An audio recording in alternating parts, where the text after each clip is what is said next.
Hello everyone, welcome back to my channel BioPool. If you like the videos present on my channel, please like, comment, share and subscribe. तो आज का हमारा topic है pollinating agents and outbreeding devices. ये हमारी video का part 4 है और अगर आपने पहले की 3 वीडियोस नहीं देखी हैं तो आप प्लेलिस्ट में जाकर देख सकते हैं। प्रीवियस वीडियोस में हमने डिस्कस किया था कि पॉलिनेशन क्या होता है, टाइप्स ऑफ पॉलिनेशन हमारे पास कितने हैं। फिर हमने डिस्कस किया था कि विंड पॉलिनेशन, वाटर पॉलिनेशन, ये सब चीज़ें हमने डिस्कस की थी और वो थे हमारे एबायोटिक फैक्टर, क्योंकि पॉलिनेटिंग एजेंट्स 2 मेन टाइप्स में डिवाइडेड है। एबायोटिक फैक्टर्स जो होते हैं पॉलिनेटिंग एजेंट के और बायोटिक फैक्टर। लास्ट वीडियो हमने एबायोटिक फैक्टर्स पे डिस्कस किया था। तो आज हम डिस्कस करेंगे बायोटिक फैक्टर्स कौन से हैं जो पॉलिनेशन कराते हैं। तो बायोटिक फैक्टर्स में हमारे आते हैं एनिमल्स और बर्ड्स, इंसेक्ट, बैट, ये सब हमारे बायोटिक फैक्टर्स हैं जो पॉलिनेशन कराते हैं।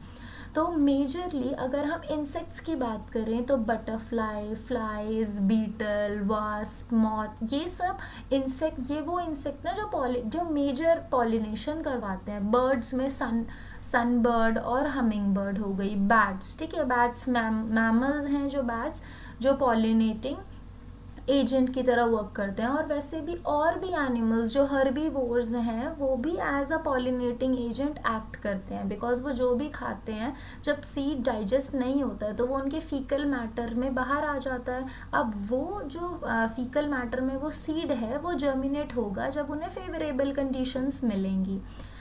Honey bees are dominating biotic pollinating agents. तो आपके इंसेक्ट में हनी बी जो है वो सबसे ज़्यादा इम्पॉर्टेंट पॉलिनेटर्स हैं हमारे बायोटिक एजेंट में, ठीक है। बट इंसेक्ट के अलावा हमारे पास और भी लार्ज मैमल्स हैं जो पॉलिनेशन कराते हैं, जैसे प्राइमेट्स हो गए, लेमूर्स हो गए, रॉडेंट्स हो गए और रेप्टाइल्स जैसे गेको लिजर्ड, गार्डन लिजर्ड। तो ये सब भी पॉलिनेटर की तरह एक्ट करते हैं। नेक्स्ट आपके पास आता है जितने भी majority of insect pollinated flowers हैं, अब उनकी कुछ कैरेक्टरिस्टिक होनी चाहिए ना, क्योंकि उन्हें इंसेक्ट्स को अट्रैक्ट करना है कि वो उनके पास आए, और वो आएंगे तो उसके लिए कोई रीज़न होना चाहिए ना कि इंसेक्ट क्यों एक फ्लावर पे जाए, मतलब उसको क्या प्रॉफिट हो रहा है। तो जितने भी हमारे इंसेक्ट पॉलिनेटेड फ्लावर्स होते हैं वो लार्ज इन साइज होते हैं, वो बहुत कलरफुल होते हैं और उनकी जो फ्रेगनेंस है वो बहुत ही मतलब अच्छी खुशबू उनसे आती है। और इसके अलावा जो हमारा इंसेक्ट है उसको नेक्टर मिलता है फ्लावर से। तो ये सब रीजंस हैं जिसकी वजह से एक इंसेक्ट फ्लावर की तरफ अट्रैक्ट होता है और एज अ रिवॉर्ड एक इंसेक्ट को जो नेक्टर मिलता है हर एक फ्लावर से, और एडिशनल उसको पोलन ग्रेन्स मिल जाते हैं जो एक इंसेक्ट को भी नहीं पता होता कि उस पर पोलन ग्रेन्स स्टिक हो गए हैं। तो जितने भी एनिमल्स जो अट्रैक्ट हो रहे हैं, जितने इंसेक्ट हैं जो अट्रैक्ट हो रहे हैं to flowers because of the colour, fragrance और नेक्टर, तो ये हम कहते हैं, इसे हम कहते हैं फ्लोरल रिवॉर्ड्स। ये एक तरह से रिवॉर्ड प्रोवाइड करता है फ्लावर उन बर्ड्स को, उन एनिमल्स को, उन इंसेक्ट को जो पॉलिनेशन में उनकी हेल्प कर रहे हैं।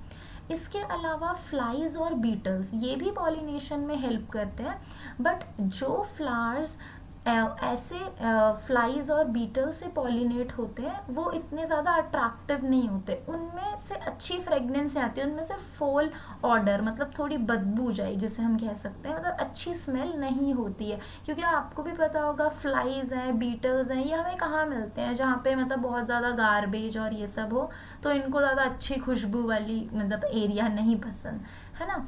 फिर अब नेक्स्ट हमारे पास जितने भी एनिमल्स हैं जब वो नेक्टर ले रहे होते हैं, मतलब इंसेक्ट हैं या और भी जो पॉलिनेटिंग एजेंट्स हैं, पॉलिनेटर्स, जब वो नेक्टर ले रहे होते हैं प्लांट से, मतलब वो फ्लावर से, तो उनकी बॉडी में पोलन ग्रेन स्टिक हो जाते हैं और जब वो दूसरे फ्लावर पे जाते हैं तो इस तरह से वो पोलन ग्रेन जब वो उस पर बैठेंगे, जब उस पर लैंड करेंगे दूसरे फ्लावर पे, तो पोलन ग्रेन वहाँ पे दूसरे फ्लावर पे गिर जाएगा। तो इस तरह से अननोइंगली एक इंसेक्ट, एक एनिमल, एक बर्ड पॉलिनेशन में हेल्प करता है। अब ये एक जो आपके एनसीईआरटी में भी एक ये म्यूचुअल रिलेशनशिप दिया हुआ है, एक मॉथ है, मॉथ स्पीशी, और एक प्लांट है, ठीक है। तो ये दोनों इन दोनों का जो पॉलिनेशन है और लाइफ साइकिल है वो बहुत जुड़ी हुई है। जो वर्ल्ड टॉलेस्ट फ्लावर है एमोर्फोफेलस, और वर्ल्ड लार्जेस्ट फ्लावर पता होगा आप सबको भी, रेफ्लेशिया, है ना। तो ये इसमें डिफरेंस थोड़ा याद रखिए, tallest flower is amorphophallus and largest flower is rafflesia, है ना। अब ये जो रिलेशनशिप है ये है एक स्पीशी ऑफ मॉथ में एंड द प्लांट यूका। तो ये जो आप राइट साइड में पिक्चर देख रहे हैं वाइट कलर की, ये दिखा रहा है आपका यूका प्लांट और एक स्पीशी ऑफ मॉथ है। ये दोनों एक दूसरे पे डिपेंडेंट हैं। वो जो मॉथ है वो हेल्प करती है, जो फीमेल मॉथ है वो हेल्प करती है पॉलिनेशन करवाने के लिए इस प्लांट की। प्लस इसके अलावा जो ये फ्लावर है, मतलब ये जो प्लांट है, ये बेनिफिट देता है इस मॉथ के एग्स को। इस मॉथ के एग्स डेवलप होते हैं, जो ओवरी का लॉक्यूल होता है उसके अंदर उसके जो एग्स हैं वो डेवलप होते हैं। तो जब सीड डेवलप होने लग जाता है तो वो जो मॉथ के एग्स हैं वो भी डेवलप होके बाहर आते हैं। तो एक तरह से ये दोनों साथ में, मतलब इनका सिंक्रोनाइज्ड डेवलपमेंट है। तो एक इन्होंने पॉलिनेशन कराया ये मॉथ ने, और इस प्लांट ने एक स्पेस प्रोवाइड किया, सिक्योर स्पेस प्रोवाइड किया एग डेवलपमेंट के लिए। नेक्स्ट आपके पास बहुत ही इम्पॉर्टेंट टॉपिक है आउटब्रीडिंग डिवाइसेस। ये कई बार पूछा भी गया है बोर्ड में कि आउटब्रीडिंग डिवाइसेस कैसे होते हैं, क्या होते हैं, एक्सप्लेन करो। तो आउटब्रीडिंग डिवाइसेस सिंपली इसीलिए डेवलप किए गए हैं प्लांट स्पीशीज़ में जो कि मोनोशियस हैं, जिनमें सिर्फ सेल्फ पॉलिनेशन होता है। बिकॉज अगर कंटिन्यूस सेल्फ पॉलिनेशन होता रहेगा तो इनब्रीडिंग डिप्रेशन हो जाएगा।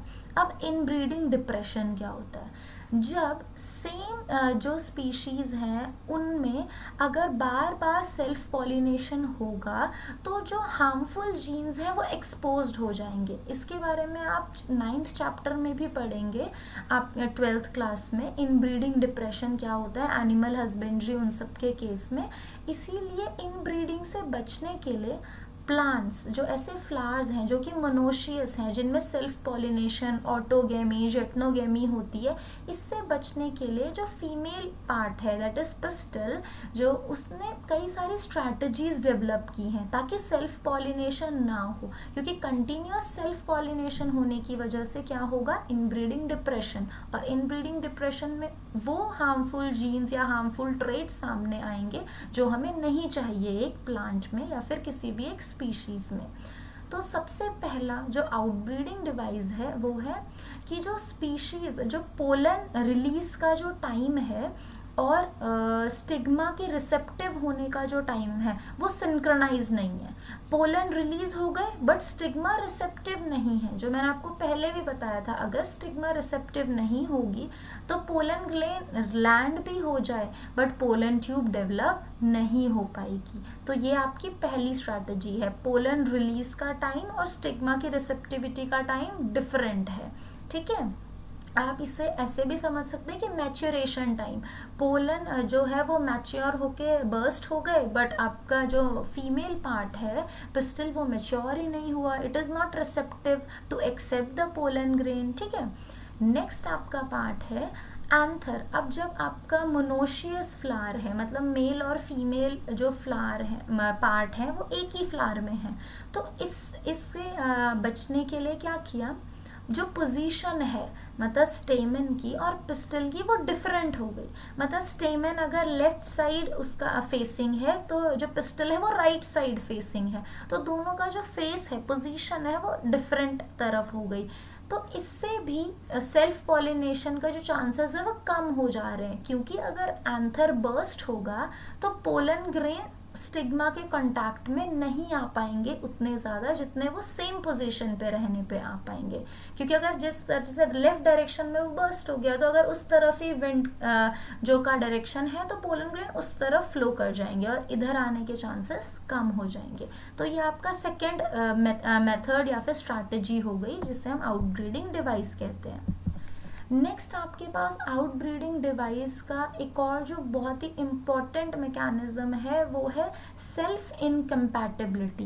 ये एक टाइप का जेनेटिक मैकेनिज्म है जिसमें आपका फीमेल रिप्रोडक्टिव पार्ट जो पिस्टल है वो प्रिवेंट करता है पोलन जर्मिनेशन को, ये सेल्फ पोलन जर्मिनेशन को ही प्रिवेंट कर रहा है। मीन्स अगर आपका सेल्फ पोलन स्टिग्मा पे लैंड कर गया तो स्टिग्मा पोलन को जर्मिनेट नहीं होने देगी, पोलन ट्यूब ही नहीं बनने देगी। तो पोलन ट्यूब नहीं बनेगी तो जो मेल गैमेट है वो ओवरी या इनसाइड द ओव्यूल नहीं पहुंचेगा और फर्टिलाइजेशन नहीं होगा।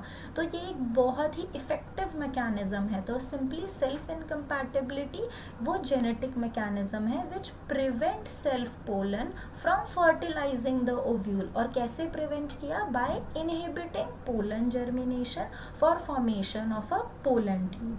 तो ये आपका थर्ड आउटब्रीडिंग डिवाइस हो गया। फोर्थ जो आपका आउटब्रीडिंग डिवाइस है वो है कि प्लांट ने अपने आप को इवोल्यूशन में डायोशियस बना लिया, यूनिसेक्सुअल फ्लावर प्रोड्यूस होने लग गए। क्योंकि यूनिसेक्सुअल फ्लावर अगर प्रोड्यूस होंगे तो इससे आपकी दोनों जो सिचुएशन है ऑटोगेमी और जेटनोगेमी वो दोनों प्रिवेंट हो जाएंगी, है ना।